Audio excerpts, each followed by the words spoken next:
پڑھنا بندے کا رات کے پیٹ میں، رات کے درمیانی حصے میں۔ تہجد اصل میں جسے کہتے ہیں وہ نہیں ہے کہ جو عام طور پر لوگ فجر سے کچھ دیر پہلے جاگ گئے اذان سے اور جلدی سے 8 نفل پڑھ لیے، یہ تہجد نہیں ہے۔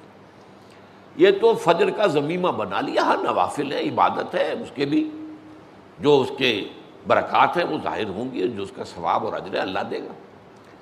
لیکن اصل میں جسے تہجد کہا جاتا ہے وہ رات کو سو کر پھر اٹھنا، نیند کو توڑ کر، اور پھر سو جانا اور پھر اٹھنا فجر کے لیے۔ جوف کہتے ہیں پیٹ کو، کسی شے کے جوف اللیل، رات کے بطن میں، رات کے درمیان میں، یعنی نصف رات گزر جائے اس وقت سے انسان جو ہے وہ نماز پڑھے، اور پھر ثلث رہ جائے تو پھر جاگ جائے، پھر سو جائے، اور پھر اس کے بعد اٹھے فجر کے لیے اور سنتیں پڑھے اور آئے مسجد کے اندر۔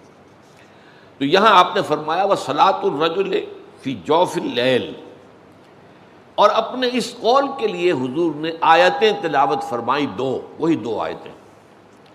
یہاں یہ سورہ سجدہ کی آیت نمبر 16 اور 17 ہیں۔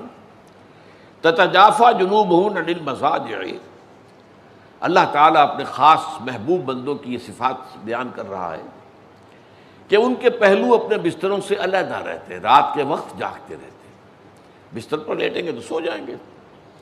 تتجافیٰ جنوبہم عن المضاجع یدعون ربہم خوفا وطمعا، وہ اس وقت اپنے رب کو پکارتے ہیں، دعائیں کرتے ہیں، خوف کے ساتھ بھی، اس کے مواخذے کا خوف، اس کے عذاب کا خوف، اس کی باز پرس کا خوف، اس کی ناراضی کا خوف، جہنم کا خوف، وطمعا، اور طمع کس کی؟ اللہ راضی ہو جائے، اللہ کے اجر و ثواب کی بھی طمع ہو، لیکن سب سے بڑی طمع کیا ہے؟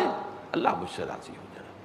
اس لیے سب سے اونچا مقام یہی ہے، رضی اللہ عنہم ورضوا عنہ، اللہ ان سے راضی ہو گیا، وہ اللہ سے راضی ہو گئے۔ یہ باہمی رضا ہے، بندہ اپنے رب سے راضی رہے، وہ ہے کہ تسلیم و رضا، جو بھی دنیا میں آ رہا ہے اس پر شکوہ، اللہ کا شکوہ زبان پر نہ لائے۔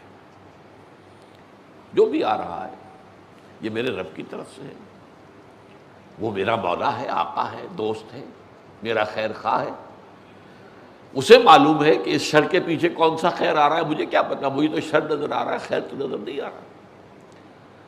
اس لیے فرمایا گیا کہ ہو سکتا ہے عسیٰ ان تکرہوا شیئا وہو خیر لکم، وعسیٰ ان تحبوا شیئا وہو شر لکم، واللہ یعلم وانتم لا تعلمون۔